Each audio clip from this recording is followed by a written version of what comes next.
Hi hello friends, എല്ലാ കൂട്ടുകാർക്കും നമ്മുടെ അഡ്വക്കേറ്റ് അഞ്ജലി സീരിയലിലെ ഇന്നത്തെ നല്ലൊരു എപ്പിസോഡ് റിവ്യൂയിലേക്ക് തന്നെ സ്വാഗതം കേട്ടോ.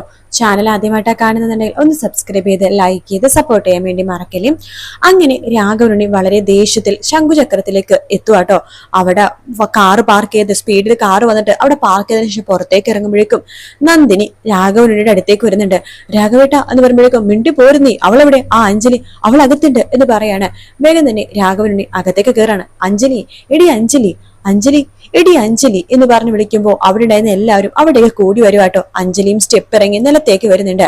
അഞ്ജലിയുടെ അടുത്ത് രാഘവനുണ്ണി ചോദിക്കുന്നുണ്ട്, നീ ഇന്ന് പകൽ മുഴുവൻ എവിടെയായിരുന്നു എന്ന് ചോദിക്കുകയാണ്.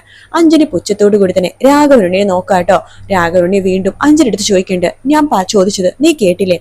ഇന്ന് പകൽ മുഴുവൻ നീ എവിടെയായിരുന്നു എന്ന്. അഞ്ജലി പറയുന്നുണ്ട്, ഞാൻ 1-2 സ്ഥലത്ത് പോയി. രാഘവനുണ്ണി പുച്ഛത്തോടു കൂടി തന്നെ, ഈ 1-2 സ്ഥലത്തിൽ ജില്ലാ കോടതി എന്ന് പറഞ്ഞ സ്ഥലമുണ്ടോ? ആ സ്ഥലവും ഉണ്ട് എന്ന് പറയാണ്. നിന്നോട് ഞാൻ പറഞ്ഞിട്ടില്ലേ, നിനി അർജുന്റെ കയ്യും പിടിച്ച് വിവാഹം കഴിഞ്ഞ് ഈ വീട്ടിലേക്ക് വന്ന സമയത്ത് ഞാൻ നിന്നോട് എന്താ പറഞ്ഞത്? നിന്റെ ഇനിയുള്ള ജീവിതം ശംഖുചക്രത്തിലെ അടുക്കളയിലാണ്, കോടതി വരാന്തയിലാണ് അല്ലാന്ന്. പിന്നെ നീ എന്തിനാ ഇവിടുന്ന് പോയത്? സമാധാനം പറ. എനിക്ക് സൗകര്യമില്ല. അല്ല, ഇതൊക്കെ ഞാനെന്തിനാ നിങ്ങളടുത്ത് പറയണത്? വലിയ വക്കീലത്ത് നിന്ന് പറഞ്ഞ ഒരു കാര്യമില്ല. പിന്നെ എന്റെ ഭർത്താവ് എന്നോട് ചോദിക്കുകയാണെങ്കിൽ എനിക്ക് പറയാൻ പറ്റും, അല്ലാതെ നിങ്ങൾക്ക് അതിനുള്ള അർഹതയില്ല, അവകാശവും ഇല്ല എന്ന് അഞ്ജലി പറയാണ്. ഇതെല്ലാം കേട്ടുകൊണ്ട് അർജുനും തൊട്ടു പിന്നാലെ ഉണ്ട് കേട്ടോ. എന്താണ് അഞ്ജലി അടുത്ത രാഘവനുണ്ണി പറയുന്നുണ്ട്, ഇതെനിക്കത് അങ്ങനെ ഒരു നിസ്സാരമാക്കി കളയാൻ പറ്റുന്ന ഒരു കാര്യമല്ല എന്ന് പറയണം. അഞ്ജലി പറയുന്നുണ്ട്, ഞാൻ ഈ തെറ്റ് ചെയ്ത രാഘവനുണ്ണി സാർ എന്നെ എന്ത് ചെയ്യും? മൂക്കിൽ വലിച്ചു കയറ്റോ? അതോ മൂക്ക് ചെത്തിയെടുത്ത് ഉപ്പിലിടോ? അതോ എന്റെ കയ്യും കണ്ണൊക്കെ കുത്തി പൊട്ടിച്ചിട്ടേ വല്ല പിച്ചക്കാർക്ക് എറിഞ്ഞു കൊടുക്കോ എന്ന് ചോദിക്കുമ്പോഴേക്കും രാഘവനുണ്ണി പറയുന്നുണ്ട്, എന്താടി നീ എന്നെ കളിയാക്കുവാണോ എന്ന് ചോദിക്കുമ്പോ അഞ്ജലി പറയുന്നുണ്ട്, പിന്നെ ഇതിനൊക്കെ ഞാൻ മറുപടി എന്താണ് പറയേണ്ടത്? അഞ്ജലിനെ പേടിപ്പിക്കാൻ വേണ്ടിയിട്ടാണോ രാഘവനുണ്ണി വലിയ വക്കീല് ഇങ്ങനെയൊക്കെ പറയണത്? എങ്കിലേ രാഘവനുണ്ണി വകയില്ല, തെറ്റി ഇത് അഞ്ജലിയാണ് എന്ന് പറയണം. ആ സമയത്ത് നിനക്ക് അഹങ്കാരം എല്ലേടി എന്ന് പറഞ്ഞിട്ട് വേഗം തന്നെ അഞ്ജലിയുടെ മുഖത്തേക്ക് അടിക്കാൻ പോകുമ്പോഴേക്കും തൊട്ടു പോകരുത് അവളെ എന്ന് പറഞ്ഞുകൊണ്ട് അർജുൻ അവിടേക്ക് വരുവാട്ടോ. ശേഷം രാഘവനുടെ അടുത്ത് പറയണ്ട്, അച്ഛന്റെ ഈ ഒരു ഈഗോ കാണിക്കേണ്ടത് എന്റെ ഭാര്യയുടെ അടുത്തല്ല, മനസ്സിലായോ എന്ന് പറയുമ്പോ, ഓഹോ, ഇവളുടെ തൊലി വെളുപ്പ് കണ്ടിട്ട് നീ അങ്ങോട്ട് മയങ്ങി വീണ ഉണ്ണാക്കൻ, അതിന് ഞാൻ നിന്ന് തരണോ അല്ലേ? ഇവളുടെ അഹങ്കാരം കേട്ടോണ്ട് ഞാൻ ഇവിടെ നിൽക്കണോ അല്ലേ? ഇതേ ശംഖുചക്രമാണ് എന്റെ തറവാട്, ഇവിടുത്തെ കാര്യങ്ങളൊക്കെ ഈ രാഘവനുണ്ണി തീരുമാനിക്കും. അതുകൊണ്ട് ഞാൻ തീരുമാനിക്കാണ്, കടക്കട ഈ വീടിന് പുറത്ത് എന്ന് പറയാണ്. എന്നെ ധിക്കരിക്കുന്ന ആരും ഈ വീട്ടിലേക്ക് നിൽക്കണ്ട, കടക്കന്റെ വീട്ടിൽ നിന്ന് പുറത്ത് എന്ന് പറയുമ്പോഴേക്കും അർജുൻ വേഗം രാഘവനുണ്ണിയുടെ അടുത്തേക്ക് വരുന്നുണ്ട്. അയ്യോ സന്തോഷം, സമാധാനം, നന്ദി. കാരണമേ ഞാൻ അജയുടെ കൈ പിടിച്ചുകൊണ്ട് ഈ വീട്ടിലേക്ക് വന്ന സമയത്ത് അച്ഛൻ ഇവിടുന്ന് പുറത്താക്കിയെങ്കിൽ ഇതിനേക്കാളും കൂടുതൽ സന്തോഷം എനിക്ക് ഉണ്ടായാനെ. എന്തായാലും ഇപ്പോഴെങ്കിലും പുറത്താക്കിയല്ലോ, സമാധാനമായി എന്ന് പറയാണ്. പിന്നെ നീ പോകുമ്പോഴേ എന്റെ വാക്ക് കേൾക്കാത്ത ഇവളെയും ഇനി ഇവിടെ ആവശ്യമില്ല, ഇവളെയും കൂടി ഇവിടുന്ന് കൊണ്ടുപോയിക്കോ. ഓ ആയിക്കോട്ടെ എന്ന് പറഞ്ഞിട്ട് അർജുൻ മുകളിലേക്ക് ഡ്രസ്സൊക്കെ എടുക്കാൻ വേണ്ടി പോവാട്ടോ. നന്ദിനി പറയുന്നുണ്ട്, രാഘവേട്ട, നമ്മുടെ മകനെ രാഘവേട്ടനെ എന്തിനാ പുറത്താക്കിയത്? പുറത്താക്കണമെങ്കിൽ ഈ അഹങ്കാരി അഞ്ജലിനെ പുറത്താക്കേണ്ടത് എന്ന് ചോദിക്കുമ്പോ ഇന്ദു പറയുന്നുണ്ട്, അതെ അതെ, ഇവളെയാ പുറത്താക്കേണ്ടത്, ഇവളല്ലേ തെറ്റ് ചെയ്തത്, ഇവള് കാരണം ഈ കുടുംബത്തിൽ എത്രമാത്രം പ്രശ്നങ്ങൾ ഉണ്ടായത്, അതുകൊണ്ട് പുറത്തു പോകേണ്ടത് ഇവളാണ്, അല്ലാതെ നമ്മുടെ അർജുനല്ല എന്നിങ്ങനെ പറയാണ്. അതൊക്കെ കേട്ട അനുപമയാണെങ്കിൽ, രക്ഷപ്പെട്ടു, രണ്ടും ഇവിടുന്ന് പോവാൻ വേണ്ടി പോകുവാണ്. ഒരു വെടിക്ക് 2 പക്ഷി, ഇതാണ് പറയണത്, ഒരു വെടിക്ക് 2 പക്ഷി എന്ന്. സമാധാനം എന്നൊക്കെ പറഞ്ഞിട്ട് അനുപമ അവിടെ അങ്ങനെ തന്നെ നിൽക്കുവാട്ടോ. ആ സമയത്ത് അർജുൻ കയ്യിൽ 2 ബാഗൊക്കെ ആയിട്ട് ഇങ്ങനെ റൂമിൽ നിന്ന് ഇങ്ങനെ ഇറങ്ങുന്ന സമയത്ത് അഞ്ജലി എടുത്ത് അതുപോലെ രാഘവനെ എടുത്തിട്ട് ഗോവിന്ദനോട് പറയണ്ടേ, എന്റെ ഏട്ടൻ എന്താ നാണൂല്ലേ കൊച്ചു പിള്ളേടത്ത് ഇങ്ങനെ വഴക്കുണ്ടാക്കാനായിട്ട്? ശരിക്കും പറഞ്ഞാലേ എന്റെ ചേട്ടൻ ഒരു ഭീരുവാണ്, ഭീരു. ചേട്ടനെ കാണിക്കുന്ന മുൻശുണ്ടിയും ദേഷ്യമൊക്കെ വെറും ഒരു മുഖംമൂടി മാത്രമാണ് എന്ന് പറയുമ്പോഴേക്കും നമ്മുടെ അഞ്ജലി പറയണ്ട്, അതെ അത് തന്നെയാ എനിക്കും പറയാനുള്ളത്. ശരിക്കും പറഞ്ഞാൽ അഡ്വക്കേറ്റ് രാഘവനുണ്ണി വെറും ഒരു ഭീരുവാണ്. രാഘവനുണ്ണി വക്കീലിന് ഓർമ്മയുണ്ടോ? പത്മ കേസിൽ കോടതിയിൽ വെച്ച് നമ്മളൊരു വെല്ലുവിളി വിളിച്ചിരുന്നു എന്ന് പറയാണ്. ഇത് കേട്ട് രാഘവനുണ്ണി ആ കാര്യം ആലോചിക്കാട്ടോ. അതായത് പത്മ കേസ് തോൽക്കുകയാണെങ്കിൽ രാഘവനുണ്ണി വക്കീല് ആ കോട്ട് അഴിച്ചു വെച്ച് അഞ്ജലിയുടെ കയ്യിൽ കൊടുക്കുമെന്ന് അഞ്ജലിയും അതുപോലത്തെ ഒരു വാക്ക് രാഘവനുണ്ണിക്കും കൊടുത്തിരുന്നു.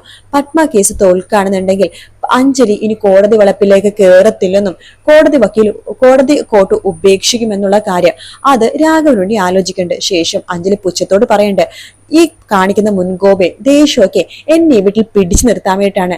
എന്റെ ഭർത്താവിന്റെ വീട്ടുകാർക്ക് നാണക്കേടാവും, അല്ലെങ്കിൽ ഞങ്ങൾക്ക് പോകാൻ വേറൊരു സ്ഥലവും ഇല്ല, അതുകൊണ്ട് പത്മ കേസ് ഉപേക്ഷിച്ച് ഞാൻ ഇവിടെ നിൽക്കുമെന്ന് രാഘവനുണ്ണി വലിയ വക്കീൽ ഉദ്ദേശിച്ചു. കേസ് ഞാൻ ഉപേക്ഷിക്കാൻ വേണ്ടിയിട്ടാണ് വലിയ വക്കീൽ ഇങ്ങനത്തെ ഒരു തീരുമാനം എടുത്തത്. ഇങ്ങനത്തെ ഒരു നാടകം കളിച്ചെന്ന് എനിക്ക് മനസ്സിലായി.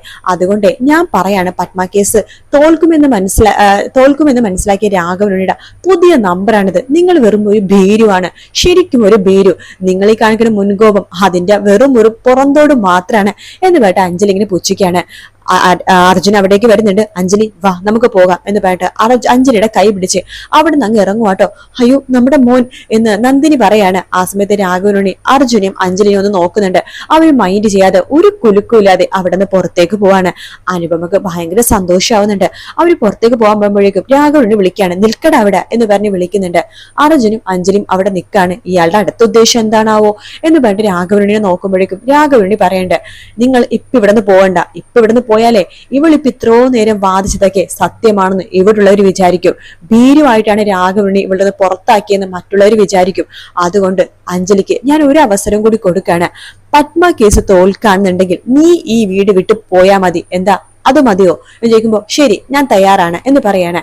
ശേഷം അഞ്ജലി ചോദിക്കണ്ടല്ല, പത്മ കേസിന് വലിയ വക്കീല് തോറ്റു കഴിഞ്ഞാ എന്താ ചെയ്യാ? ഞാൻ ഈ പത്മ കേസ് തോൽക്കാണെന്നുണ്ടെങ്കിൽ ഞാൻ ഈ കോടതി അതായത് വിധി പറയണ ജഡ്ജിയുടെ മുമ്പിൽ വെച്ചിട്ട് തന്നെ ഈ കോട്ട് ഊരിയിട്ട് നിന്റെ മുമ്പിൽ വെച്ച് കത്തിക്കും, എന്താ അതുപോലെ? അത് മതി എന്ന് പറയാണ്. ആ സമയത്ത് അനുപമ രണ്ടുപേരും കൂടി വീണ്ടും ഇവിടെയൊക്കെ പിടിച്ചു നിൽക്കാനുള്ള തയ്യാറെടുപ്പാണല്ലോ, ഒരു പണി ഒപ്പിക്കാം എന്ന് പറഞ്ഞിട്ട് അനുപമ വേഗം തന്നെ അഞ്ജലി അടുത്ത് പോകുന്നുണ്ട്. അതെ, ഒരു സംഭവം ഉണ്ടായിക്കഴിഞ്ഞാൽ നഷ്ടം മാത്രം കൊടുത്താൽ മതിയാവില്ലല്ലോ, നഷ്ടപരിഹാരവും കൊടുക്കണ്ടേ? ശരി, അഞ്ജലി ഇവിടെ വീട് വിട്ടു പോന്നുള്ളത് അതിനടുത്ത് നഷ്ടം മാത്രമാണ്, പക്ഷെ അതിന്റെ പലിശ കൊടുത്തില്ലല്ലോ. പലിശ അഞ്ജലി കൊടുത്തേ പറ്റൂ.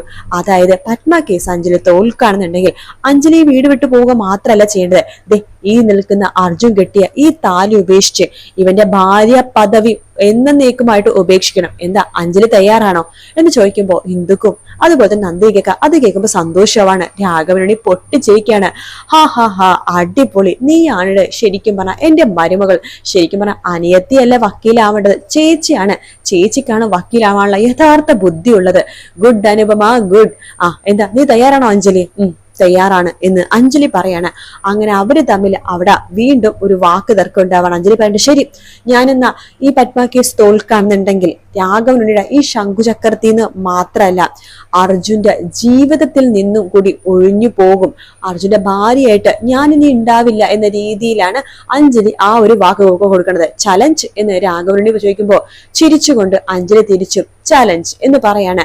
രണ്ടുപേരും അങ്ങനെ വാശിപ്പുറത്താണ്. കാർത്തിക് പത്മ കേസ് തോൽക്കാൻ പോണ ആ ഒരു വിധി, അത് ആര് തോൽക്കും ആ ഒരു വിധി പറയുന്ന ദിവസത്തിന് വേണ്ടി കാത്തിരിക്കുകയാണ്. അപ്പൊ ആ ഒരു ഭാഗത്തോടെയാണ് ഇന്നത്തെ എപ്പിസോഡ് തീർന്നു കേട്ടോ. ഇന്ന് വരുന്നത് വീക്കെൻഡ് പ്രൊമോ ആണ്. അടുത്ത ആഴ്ച ഫുൾ എപ്പിസോഡ് അപ്പൊ നമുക്ക് അറിയാൻ സാധിക്കും.